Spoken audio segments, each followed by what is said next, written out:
Hello friends, வணக்கம். இன்றைக்கி ஒரு ஃபஸ்ட் கிளாஸான ஒரு சிம்பிள் பைப்பிங் நம்ம எப்படி ஸ்டிச் பண்ண சொல்லிட்டு உங்களுக்கு அழகாக சொல்லி தரப்போகிறேன். லாஸ்ட்டாக கூட நிறைய பேர் கேட்டுட்டு இருந்தீங்க. இதில் 2 விதமாக கேட்டிருந்தீங்க. இந்த மாதிரி எப்படி ஃப்ரண்ட்டும் பேக்கும் எப்படி ஜாயின் பண்ணுறது, ஒரு சிம்பிளாக த்ரெட் பைப்பிங் வந்து ஒரு கேப் இல்லாமல் ஒரு ஃபினிஷிங்காக எப்படி ஸ்டிச் பண்ணுறது எல்லாம் கேட்டிருந்தீங்க. இந்த பைப்பிங் த்ரெட் தான் நான் யூஸ் பண்ணுவேன் எப்போவுமே. நம்ம எப்போவுமே பார்த்திங்கன்னா ஒரு 3-4 இயர்ஸாக பார்த்திங்கன்னா இந்த மாதிரி பைப்பிங் த்ரெட் தான் நான் யூஸ் பண்ணிகிட்ருக்கேன். ரொம்ப குவாலிட்டியாக இருக்கும். இந்த சைஸ் தான் ரொம்ப பர்ஃபெக்டாக இருக்கும். எதுக்குன்னா நம்ம வந்து நெக் த்ரெட் பைப்பிங் ஸ்டிச் பண்ணுறதுக்கு இதை விட பெருசாக கூட இருக்குது. பட் அது வந்து கொஞ்சம் பெருசாக இருக்கிற மாதிரி ஃபீல் ஆகும்னு நினைக்கிறேன். அதனால் நீங்கள் இந்த மாதிரி ஒரு பைப்பிங் யூஸ் பண்ணிக்கலாம், கொஞ்சம் பெட்டராக இருக்கும். இந்த ஷேப் வந்து ரொம்ப பர்ஃபெக்டாக இருக்கும். இதை நீங்கள் யூஸ் பண்ணிக்கலாம், ஒன்றும் கம்ப்ளைண்ட் ஒன்றும் வராது. சரிங்களா? இதை மட்டும் ஞாபகம் வச்சுக்கோங்க. நெக்ஸ்ட் வந்து பார்த்திங்கன்னா சிங்கிள் ப்ரெஷர் ஃபுட், அது உங்களுக்கு தெரியும் நல்லா. அது வந்து நான் உங்களுக்கு ஆல்ரெடி சொல்லியிருப்பேன். நிறைய நீங்கள் ரெகுலராக நம்மளை ஃபாலோ பண்ணிங்கன்னா ஃபஸ்ட்டே உங்களுக்கு சொல்லியிருப்பேன். ஏன்னா எல்லா மிஷினுக்குமே இந்த சிங்கிள் ப்ரெஷர் ஃபுட் பார்த்திங்கன்னா நமக்கு எல்லா இடத்துக்குமே செட் ஆகாது. ஒவ்வொரு மிஷினுக்கும் ஒவ்வொரு மாதிரி டிஃப்ரெண்ட் ஆகும். ஒரு சில பேருக்கு ரொம்ப கேப் இருக்கும். பார்த்திங்கன்னா இதிலே பார்த்திங்கன்னா 6 சிங்கிள் ப்ரெஷர் ஃபுட் இருக்குது. எல்லா மிஷினுக்குமே செட் ஆகுது. என்கிட்ட பார்த்திங்கன்னா கிட்டத்தட்ட 7 மிஷின் இருக்குது. அதில் 6 மிஷின் நான் யூஸ் பண்ணிகிட்ருக்கேன். அதில் பார்த்திங்கன்னா எல்லா மிஷினுக்குமே எல்லாமே செட் ஆகுது. ஒவ்வொன்றுக்கும் ஒவ்வொரு மாதிரி செட் ஆகும். அதனால் உங்களுக்கு எது செட் ஆகுதோ அது கரெக்டாக நீங்கள் மேட்ச் பண்ணி யூஸ் பண்ணிங்க. இதில் வந்து 2 டைப் 3 டைப் இருக்குது. லெஃப்ட் சைட், ரைட் சைடு, அப்புறம் கொஞ்சம் பெருசாக இருக்கும், கொஞ்சம் சின்னதாக இருக்கும். அந்த மாதிரி நிறைய டிஃப்ரெண்ட் இருக்குது. நீங்கள் ஒரு $200 $300 செலவாகும். ஏன்னா ஒன்று வந்து ஒரு 55-60 ருபீஸ் அந்த மாதிரி வரும். உங்களுக்கு எது பர்ஃபெக்டாக கரெக்டாக செட் ஆகுதோ அதை வாங்கி நீங்கள் கரெக்டாக செட் பண்ணிக்கலாம். அடுத்து இந்த பைப்பிங் ஸ்டிச் பண்ணுறதுக்கு இந்த கிளாத்தை வந்து நம்ம எப்படி கட் பண்ணுறது அப்படிங்கிறத பார்த்துக்குறோம். இதில் வந்து பார்த்திங்கன்னா ஸ்ட்ரைட்டாக ஒரு வே இருக்கும், குறுக்கில் ஒரு அந்த இது இருக்கும், கிளாத் இருக்கும். நம்ம அந்த ஷேப்பில் வெட்டாமல் க்ராஸில் வந்து நம்ம கட் பண்ணணும். இந்த மாதிரி நம்ம இழுக்கிற பார்த்திங்களா, இந்த மாதிரி நல்லா லப்பர் மாதிரி இருக்கும், நல்லா ஃபிக்ஸிபிளாக நல்லா இழுத்தா அந்த மாதிரி வரும். அந்த மாதிரி ஷேப்பில் தான் நம்ம நீட்டாக அழகாக கட் பண்ணணும். அதை நான் எப்படி கட் பண்ணுறதை பார்த்துங்க. த்ரெட் பைப்பிங் வைக்கும்போது கண்டிப்பாக ஒரு 1/2 இன்ச்சோ அதிகபட்சம் ஒரு 3/4 இன்ச் அந்த மாதிரி தான் நீங்கள் வந்து கட் பண்ணணும். அதுக்கு மேலே வெட்டிங்கன்னா கொஞ்சம் நல்லா இருக்காது. முடிஞ்ச வரைக்கும் ஒரு 1/2 இன்ச் கட் பண்ணிங்க. இது வந்து நான் உங்களுக்கு ஜஸ்ட் நீங்கள் எப்படி கட் பண்ணணும் அப்படிங்கிறதுக்காக நான் சொல்லி காமிக்கிறதுக்காக கட் பண்ணுறேன். இந்த மாதிரி ஃபுல் லென்த்தாக நீங்கள் ஜாயின் போட்டுக்கலாம். ஒரு வேறு கிளாத் கம்மி இருந்துச்சுன்னா நீங்கள் ஜாயின் பண்ணிக்கலாம். பட் இந்த க்ராஸ் கண்டிப்பாக நீங்கள் அந்த க்ராஸ் வரணும். இந்த க்ராஸ் கொஞ்சம் கம்மியான கூட உங்களுக்கு ஃபினிஷிங் வராது. அதை மட்டும் நீங்கள் நோட் பண்ணிக்கங்க. சரிங்களா? கிளாத் கட் பண்ணுறதுல இது ரொம்ப ரொம்ப ரொம்ப முக்கியம். இது வந்து இன்னொரு பாயிண்ட். அடுத்து ஒரு ஸ்க்ரூ ட்ரைவ் எடுத்து நம்ம வந்து சைடில் அந்த எப்பவும் போல் அந்த ப்ரெஷர் போட்டிருக்கோம் இல்லையா, அதை சேஞ்ச் பண்ணிட்டு நம்ம இந்த மாதிரி அதை நம்ம உங்கள் மிஷினுக்கு எது கரெக்டாக இருக்கோ அதை நீங்கள் ஃபிக்ஸ் பண்ணி நீங்கள் ஸ்டிச் பண்ண ஆரம்பிச்சிடலாம். நீங்கள் நான் சொல்கிற ஒவ்வொரு ஸ்டெப்பையுமே நீங்கள் பர்ஃபெக்டாக ரொம்ப கவனமாக நோட் பண்ணி ஸ்டிச் பண்ண மட்டும் தான் நீட்டாக வரும். நான் ஆல்ரெடி நான் கட் பண்ணி வச்சுருக்கேன்.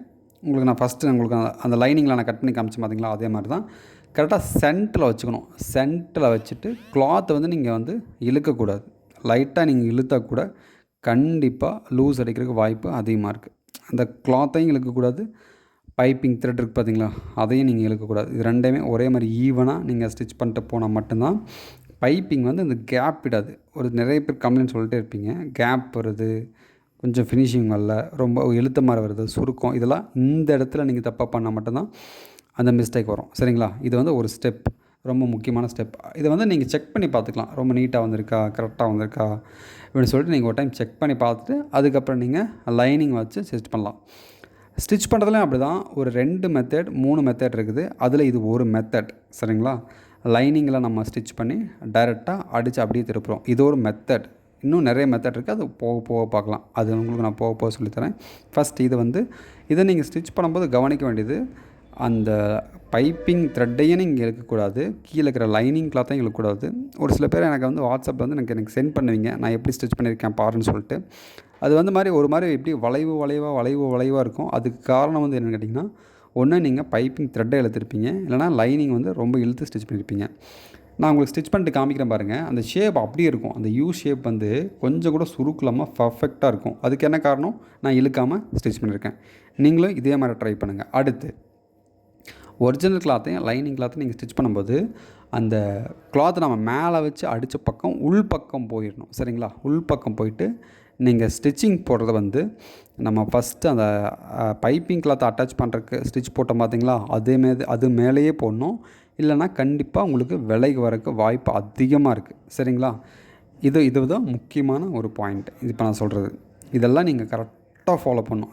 நான் ஃபஸ்ட்டுன்னு சொல்லிட்டுருக்கேன் பார்த்தீங்களா, 1 பை 1 இதெல்லாம் நீங்கள் கரெக்டாக ஃபாலோ பண்ண மட்டும்தான் உங்களுக்கு எக்ஸாக்டாக பைப்பிங் இந்த மாதிரி ஃபினிஷிங் ரொம்ப ரொம்ப நீட்டாக வரும். இதே நீங்கள் செக் பண்ணிக்கலாம், ஸ்டிச் பண்ணிட்டு கரெக்டாக வந்திருக்கான்னு சொல்லிட்டு ஒரு டைம் நீங்கள் செக் பண்ணிட்டீங்கன்னா நீங்கள் அடுத்த லெவலுக்கு போயிடலாம். அடுத்து வந்து நம்ம என்ன செய்ய போகிறோம், அந்த எக்ஸ்ட்ரா கிளாத்தை வந்து நம்ம கட் பண்ண போகிறோம்.